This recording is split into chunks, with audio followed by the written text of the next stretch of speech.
My name is Mitch Artman. I spoke at the last Farmhouse. I'm a social worker for the Department of Mental Health in Skid Row.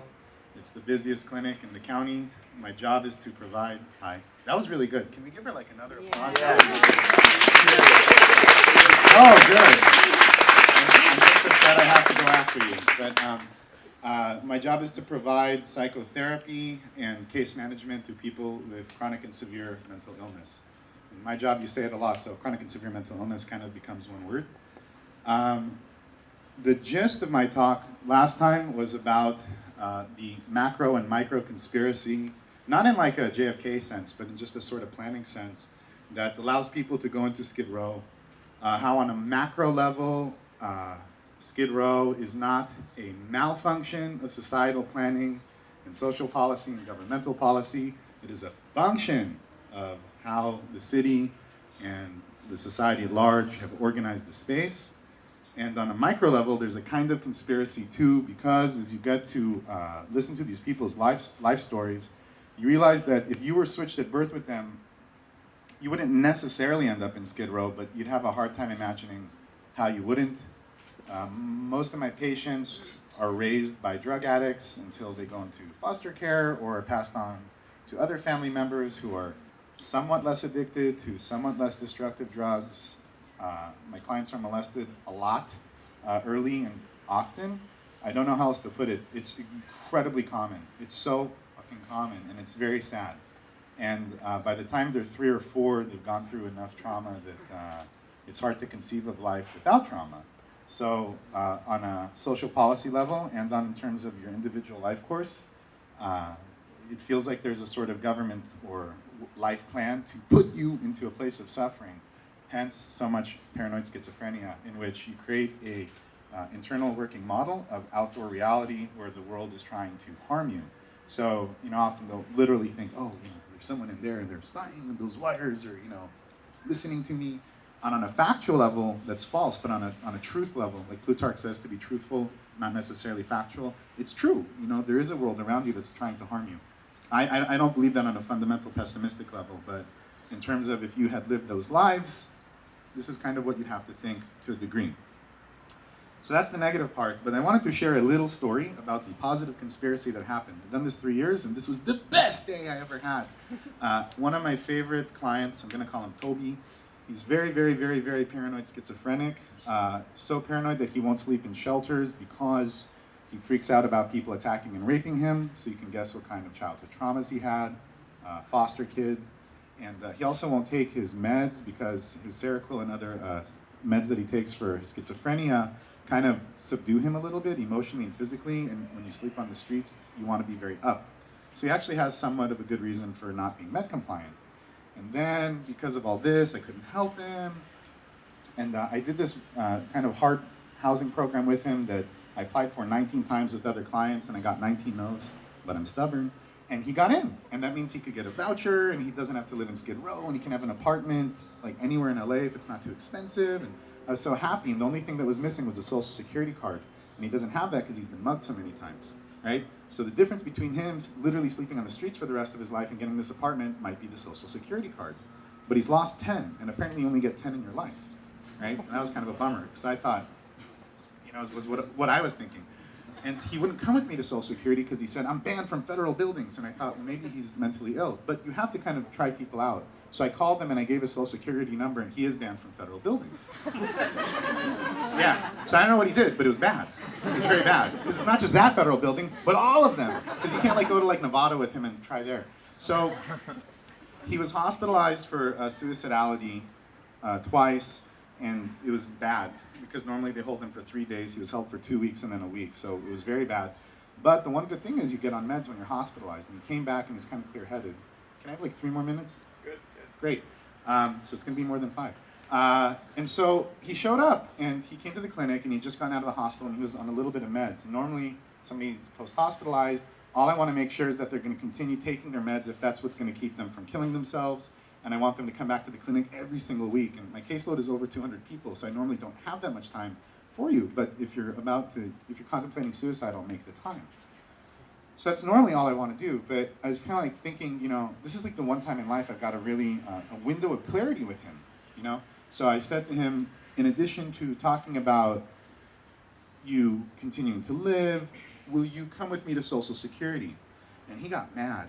He got really, really mad. He was like hitting the desk, and he's like, God damn it, Mitch, 3 months you've been trying to get me to that office, and I'm tired of it, and you pressure me, and when are you going to stop, and why do you do this? Why do you do this? And I said to him, I'm stubborn, because he was right. I was pushing him, but I didn't know what else to do. I cared, and that was the only way. And so when I said I was stubborn, the energy just went shh, and he goes, okay, but we have to go today. And I was like, so we go, and he shows up. He shows up, and the weekend before, I went to a coffee shop, and I had this interesting talk with the lady who was giving the coffee about the crown chakra, which is the 7th chakra, and she had like a lotus tattoo here, and her hair was purple. I'm like, oh, that's the color, and she's like, yeah, da-da-da. And then when they gave me the number that you put on your table so they know what to bring you, like the food, that was number 7. And I, oh, 7. 7's like a good, this is my belief system. So, yeah. So I got the number 7. I was just kind of thinking, oh, 7, that's kind of cool. Okay. So then I thought, I'm taking him to the lion's den, and he's very, very, very, very, very scared. I have to soothe him. So I'm like a deep professional thinker, and I got like a master's degree. I'm the smart guy, right? So what do? You should buy somebody pizza before you take them to someplace they're afraid so they can relax, because all of his meals are like at a shelters where he's very unhappy anyway. So I bought us some pizza, and we're sitting at the sidewalk cafe eating, and he's just kind of like, it's like the grumpy guy who's pretending not to be happy. You know what I'm talking about, like, but in their eyes. So it was like that, and that kind of soothed him a bit. But the really cool thing was, what was my bill for the pizza and the soda? Anyone? 7. Close. It was $7.07. So when I looked at it, I was kind of thinking, oh, this is really good, right? And then when we got into Social Security, he was very literally like, just very like, that person's going to hurt me, and that person's going to jump me. And for all I know, the security guards he's pointing at have actually done that, because there's a level of reality to psychosis as well. And then when we got there, it was like a take a number thing, right? What was my take a number? 77? I got 7, I got 77. Do I hear it? It was 777. The Lord will provide. So I knew then that everything would work out, even though I did not have the requisite paperwork. You have to have at least some kind of photo ID, and I didn't have that, and he didn't have that, and so on. But I didn't care, because this was happening, and I had 777, right? So we got there, and the lady, I explained to her the situation, and we're sitting at the desk, and Social Security lady, who was acting kind of like a mannequin, like, do you have your, and so on. She wasn't going to pull any strings from me, which was kind of my prayer. And then when she says, do you have ID? I just said, no. And then at that moment, Toby says, well, I have a hospital ID, because he'd been hospitalized. And this shouldn't work, right? Because it's not a photo and so on, and the lady took it, and type.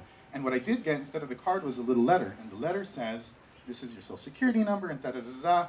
And it was like, you guys remember Willy Wonka and the Chocolate Factory? The way the kids act when they get the golden ticket? That was me. I was like, oh, I got it! And I was so happy, and I wanted to jump the desk and hug her. I said, thank you so much. This is all the difference in the world. We have this now. And the lady was like, the door's there. She didn't care, but she kind of got it. And then she's like, you're from that clinic on Maple, right? Like the mental health clinic. And I think she meant that I worked there and not.